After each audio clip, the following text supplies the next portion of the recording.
Hello, welcome to Bilingual Parenting Interview with Miss Panda. I am Amanda Miss Panda. My special guest today is bilingual parenting expert, Rita Rosenback. She is the author of the book, Bringing Up a Bilingual Child, and the founder of Multilingual Parenting blog. She's also a mother of two multilingual adult daughters. I am very excited to have Rita with us today to share her bilingual parenting insights with us. Welcome, Rita, in the middle of England. Hello. Hello. Thank you, Amanda. Thank you so much for inviting me. It's so nice to see you or meet you virtually, if not in real life. And I'm so happy to be here and so excited to be able to share what I know and what I think about raising bilingual children. Yeah, you know, we talk about bilingual parenting. We have so many parents that are raising children with more than one language. It's a very exciting journey. It's very challenging. It's a lot of fun. It's very exciting, but sometimes it can be upside down. So, Yeah. you know, in your book, Bringing Up a Bilingual Child, you provide practical tips and guide to parents who would like to pass on their languages, family languages, to their children. And you talk about navigating the 7 C's. And for me, when I read about it, I think that each of the C's is like a stepping stone on this journey of bilingual parenting. Can you share the 7 C's with the parents?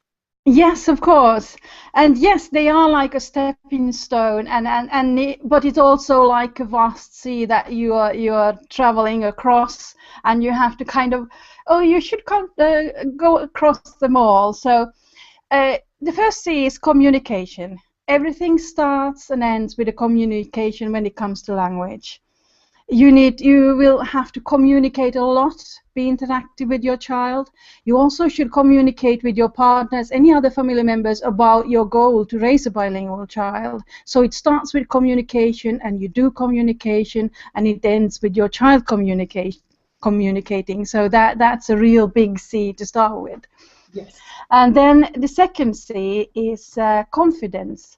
It's important that you know why you're doing it, that you've thought about it, and that you feel confident that you can do it, because everyone can do it. I believe this 100%. People ask me, how can you be so sure of that? I know if you think about it, plan it, and commit to it, you can do it. And that's my message to parents. I want to encourage and make them believe that they can do it and trust themselves.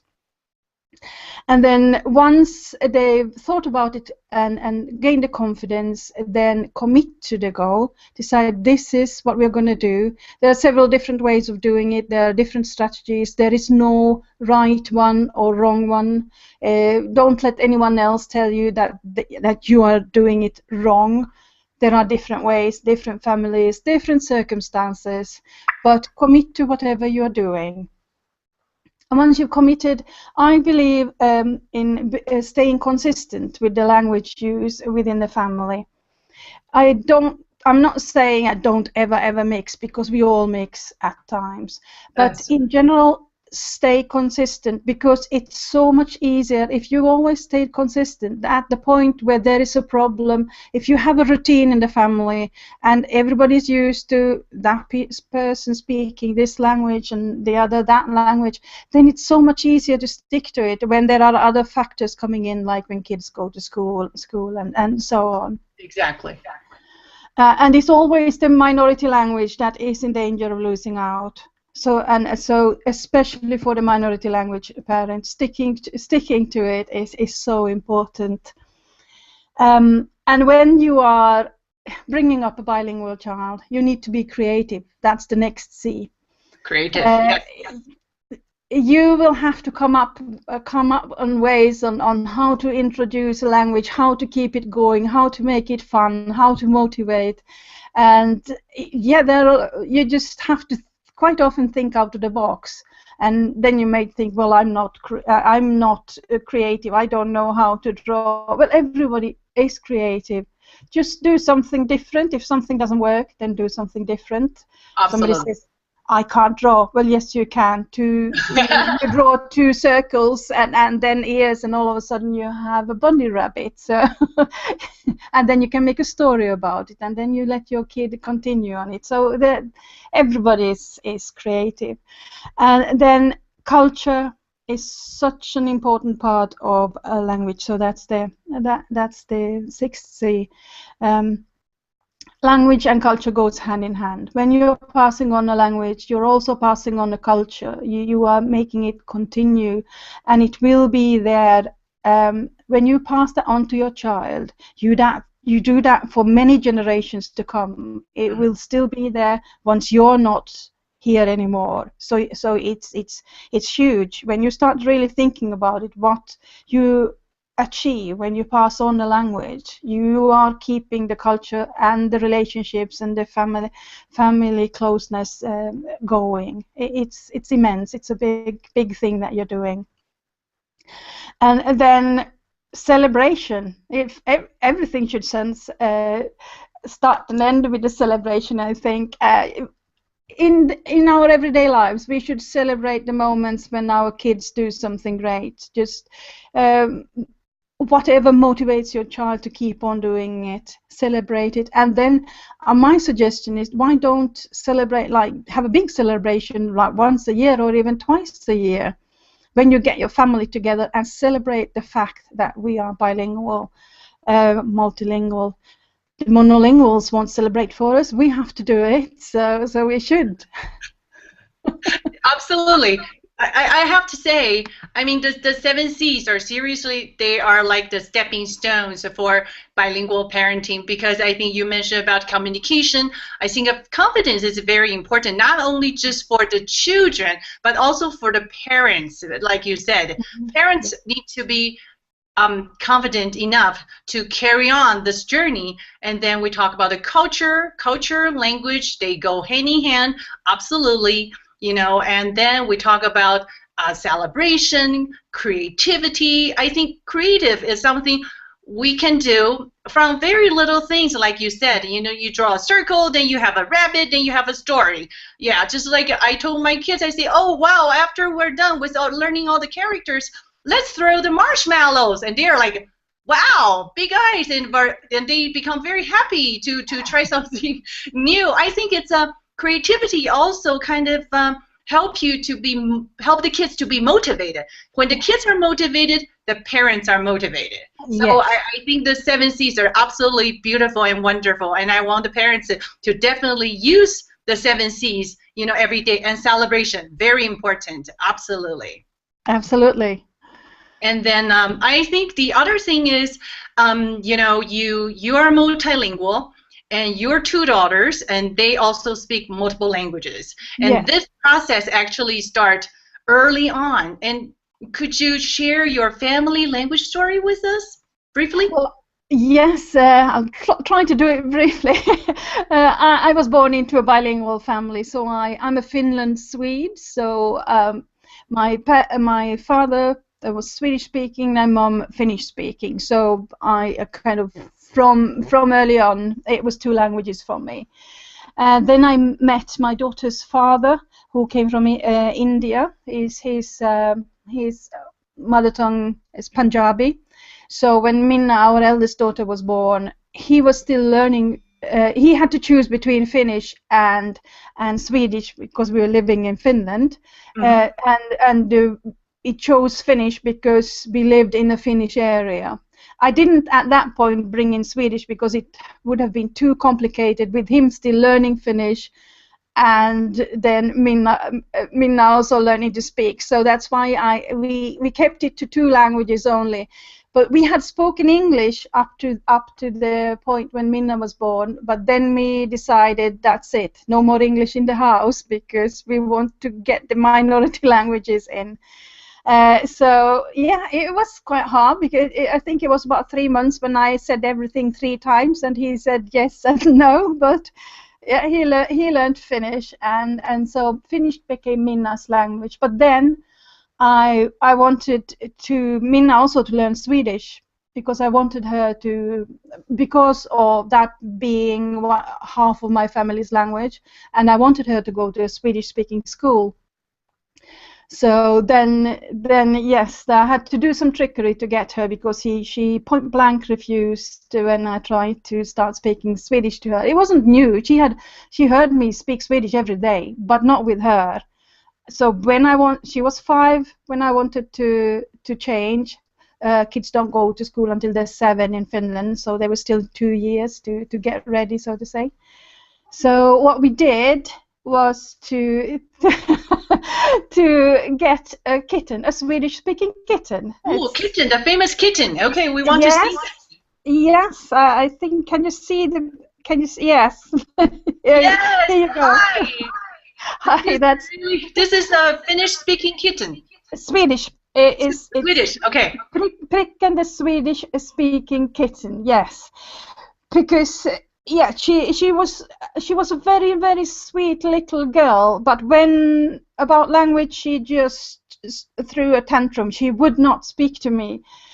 She wouldn't let me speak Swedish.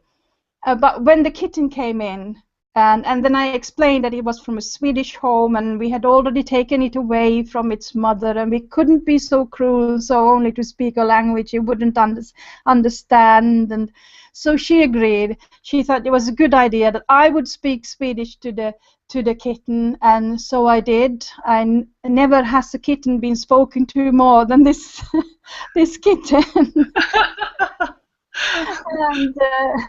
And she then also started to say words, because she wanted to speak to the kitten. Yes. And it was the language then became an accepted form of communication between the 3 of us. Okay. Unfortunately, the kitten did disappear after I think it was 6 months. That was very, very sad. It might have got bored with all the speaking. He wanted some peace and quiet. I don't know. Somebody did say they saw it somewhere afterwards. But anyway, the Swedish was left behind. So we had from then on Swedish as one of our language of communication. So it was accepted. And when she was 7, she went into a Swedish-speaking school. So was no problem. No, she was fine then. So yes, moving on, we then moved to England when Minna was 13 and Daniela was 6. At that point, Daniela she was bilingual. She spoke Punjabi and Swedish. Okay. Not Finnish, because she was a very late speaker. And at that point, I didn't know what I know now about bilingual children. The language therapist told us to stick to one language in the family. Well, no way that was going to happen, because yes, it was just not possible. But it did affect my thinking that much, so I didn't try to pass on Finnish to Daniela. So that bit was left because of that incorrect advice, I would like to say. Yes. Dropping a home language is never a solution. That is not the problem, and it's not the solution. So when we moved to England, Daniela didn't know. She knew Punjabi and Swedish, but no English. Minna had learned some English at school already, because you learn languages at school in Finland. But she learned amazingly quickly. I mean, 3 weeks. The first 3 weeks, she didn't really know what was happening in school. After that, I noticed she could tell me a bit more, so I knew she understood. And she was very happy to go to school, so the school was great. They gave her a really good support, although she didn't really know what was happening, but she was happy. And after 3 months, she started to speak, and then it was just all upwards from there. Nowadays, you wouldn't even notice that she wasn't born in England. So yeah, that one. I mean, parents who are worried about children starting school in a language that they don't know, children can, when they're immersed and interacting in that language, they learn really quickly. So it is doable. Don't worry about it. It will be okay. But I can understand with older children that sometimes they need a bit support if it's a totally new language, because they are on a higher level at school and need to understand in more detail what's happening. Yeah. Daniela started at a low in year 2, so it was a lot about playing, and so she was okay. Right. And yes, and they both learned German at school as well, because because they've stayed some time in Germany, so they can both talk German as well. Right.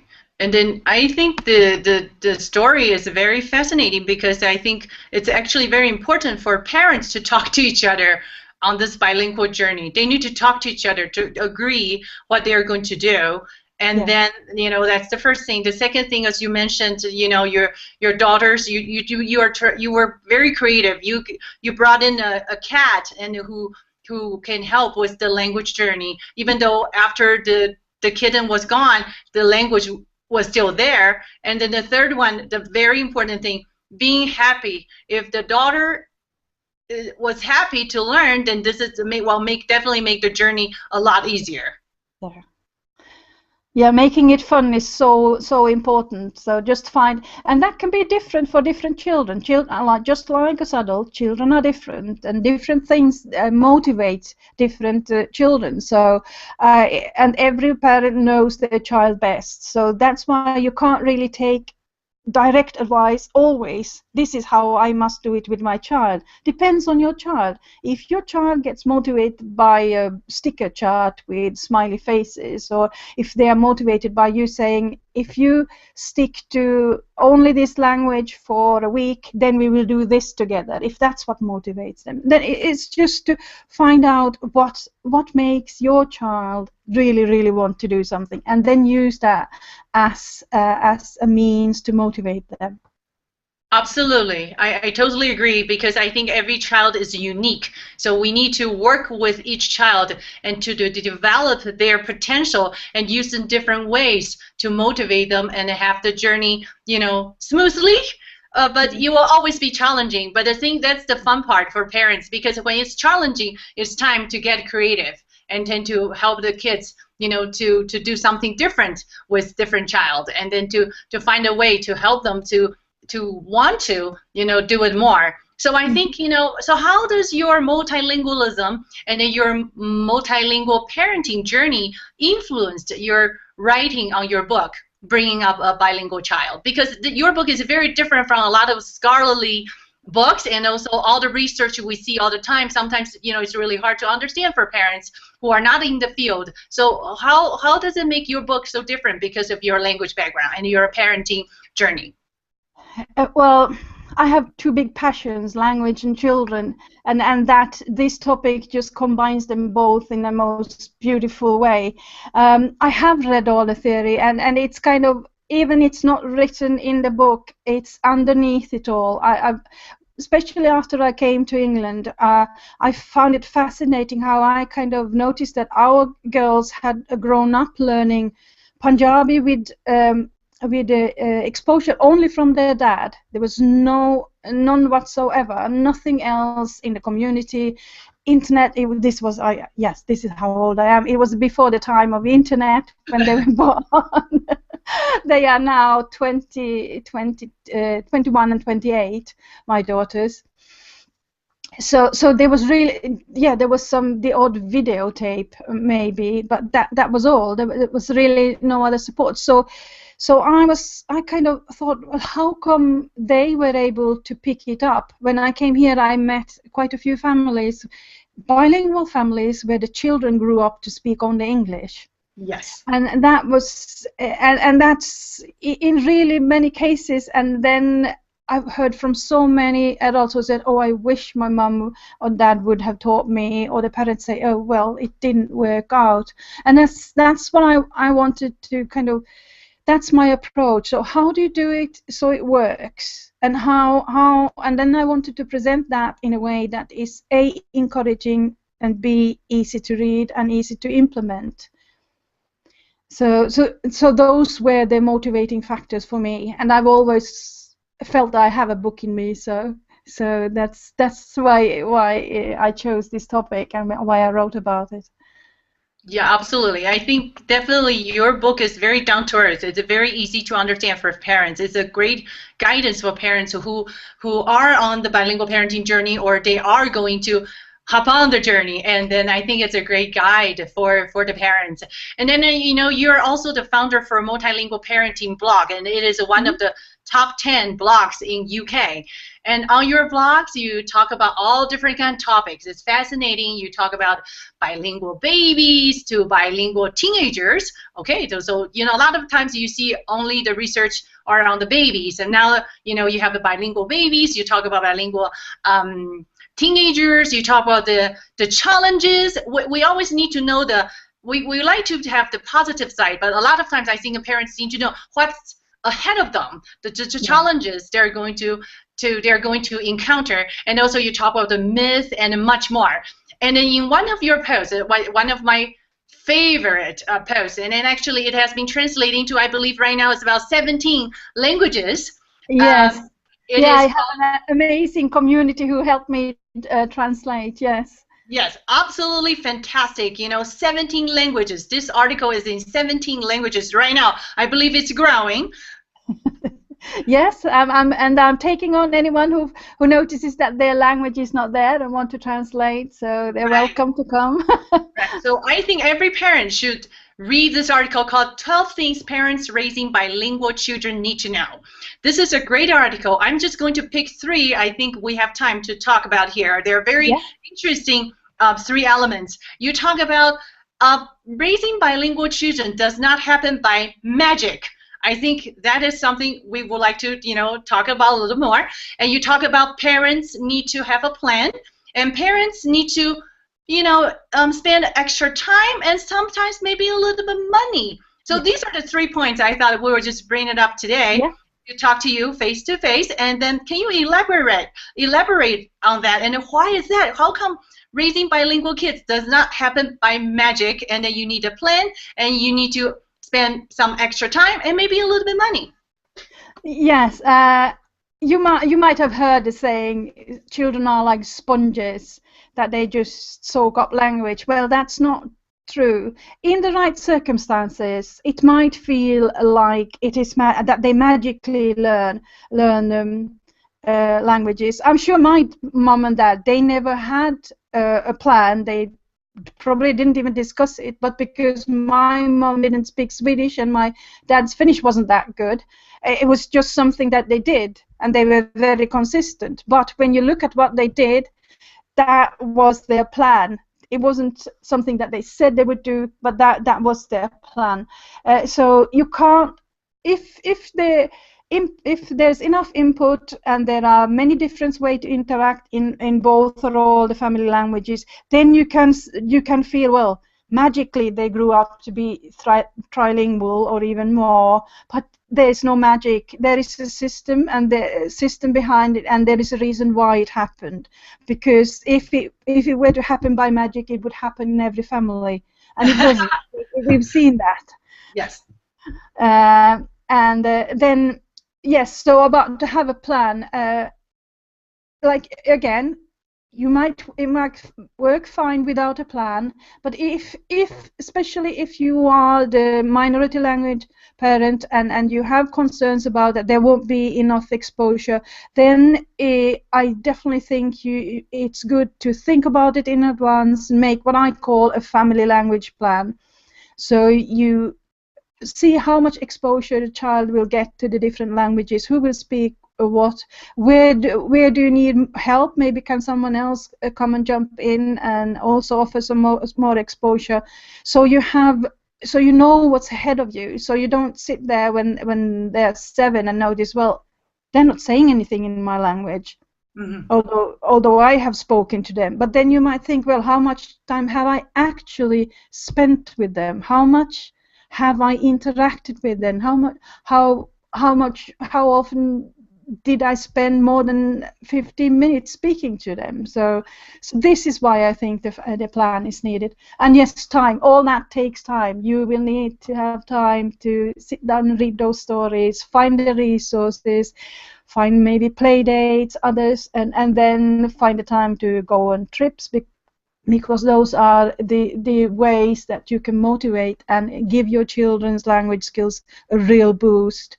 So sometimes, yes, you'll have to spend perhaps some money as well for the trips, and especially with older children. I mean, like your website is just fantastic for those who want to learn Chinese, and maybe you need to invest in something like that as well. So you have to get some tutoring or some courses or different games or whatever. So I'm not saying it's expensive, but that's something you need to be prepared for, especially and if you are ordering books which you can't find in your language where you're living, that will also cost some money. So yes, so those are the points, some of the points I'm making in that post. Absolutely. Yeah, I really encourage your parents to read the post and 12 things parents raising bilingual children need to know. I mean, it is in 17 different languages, and Rita just mentioned if you notice that the article is missing the language you are speaking, then be a part of the community and participate, because it's a fascinating post, and I think every parent will definitely benefit from that. I totally agree. You know, a lot of times we're looking for things for kids to do. Now, for me, you know, right now it's Mandarin Chinese, and then Spanish, and then English, and then of course, and most importantly, because Mandarin Chinese is my heritage language, and then now we're living in Quito, Ecuador, my kids are learning Spanish. So I'm trying to get them out to participate in events and to use the language, because the language is life. If you don't use it, it's not fun. Language is a lot of fun. If you participate in an activity, you're kicking the soccer, then the Spanish is there, then you feel you are a part of the language, the culture. So I think we're not just going to learn in the house, at home, the books. I think we need to use a lot of tools, outside tools and activities to make this journey more interesting. Absolutely, you are so right about that. And then I think the next question, actually, when I was preparing for this interview, my son said, I think that's a good question, Mom. I think we definitely need to talk to Miss Rita about this. So here's the question. Well, many parents encounter their first bilingual parenting challenging when their kids start school, when they go to school. The children might start using more community language. They might start replying in the wrong language.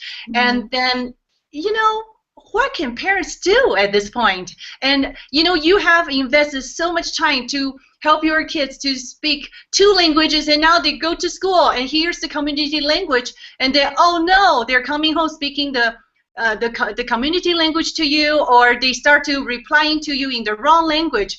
What can we do, and how can parents motivate their children to speak the heritage language or the minority language?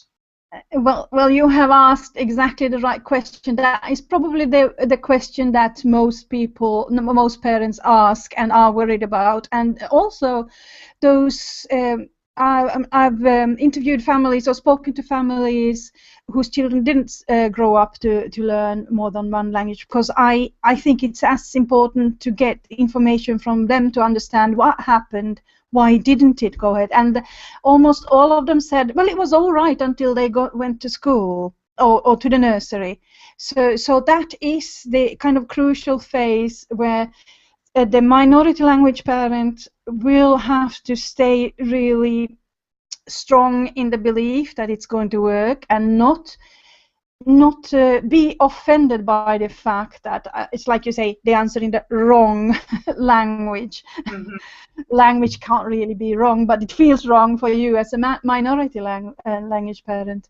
So not take it personally. You haven't done anything wrong. It happens in most families.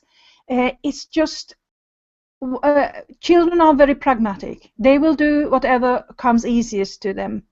If they get very good at the majority language and they speak it all the time, they are maybe 5, 6, 7 hours with their mates at school, and it's just all in that language. They come home, well, and they know, in most cases, they know that you will understand if they speak the majority language. So that's what they say, or maybe they are excited and then come home and they want to tell you, and they might not have the words to tell you what happened at school. Maybe they don't know what the word locker is in the minority language. Maybe they don't know what the assembly hall or whatever. Maybe they don't know these words. So one thing you should do is to speak about the nursery or school a lot before they go to, so they learn the vocabulary, so they know the words to use if they want to speak about it. And then if you've stayed consistent, the threshold is much higher for your child to change language. If you've always spoken your minority language and kind of just taken for granted that they will do it, even when they answer in the wrong language, just respond still in your language. If the discussion has to go on in two languages, let it happen. I'm not a proponent of telling your children that you must speak my language, because it might work for some, and I know certainly that it has worked in certain families, but I'm always I would be very cautious about giving negative connotations to your language. I don't want the children to feel that they have to speak a language or that it's a burden. So yes, like when the child comes on, let them speak about whatever happened in whatever language it comes out. You can then bring it up later on, maybe before the child goes to bed, and speak about it in your language and give the child all the words, and this is what happened, and then ask some questions in which are fairly easy for your child to answer, so you can get into the habit of speaking about school in your language. That's one thing which is really important. Right.